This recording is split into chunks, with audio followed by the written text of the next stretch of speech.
Radhe Radhe everyone. आज मैं सुनाने जा रही हूँ आपको आश्विन मास की शुक्ल पक्ष की एकादशी की कथा। तो दोस्तों, आश्विन मास की शुक्ल पक्ष की एकादशी को पापकुंशी एकादशी भी कहते हैं। इस एकादशी के व्रत को श्रद्धा और भक्ति के साथ करने से मनवांछित फल की प्राप्ति होती है। इस लोक में सुंदर स्त्री, पुत्र, धन और ऐश्वर्य सभी सुख मिलते हैं और अंत में हमें भी स्वर्ग मिलता है। इस व्रत के करने से मातृ पक्ष के 10 पुरुष और स्त्री पक्ष के 10 पुरुष को विष्णु जी का स्वरूप होकर वैकुंठ प्राप्त होता है। इस एकादशी से एक दिन पहले भगवान राम ने रावण का वध किया था।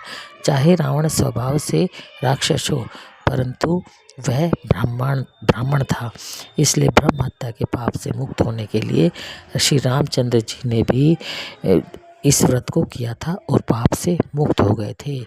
राजसूय यज्ञ और अश्वमेध यज्ञ हजारों कर सकते हो, लेकिन पाप कुंशी एकादशी के बराबर नहीं हो सकती।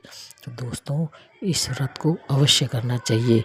मैं इस व्रत की कथा को पहले नहीं कह पाई थी, इसलिए मैं इस कथा को अब सुना रही हूँ, क्योंकि उस समय हमारे घर में कोई कार्य हो रहा था तो मैं नहीं कह पाई थी।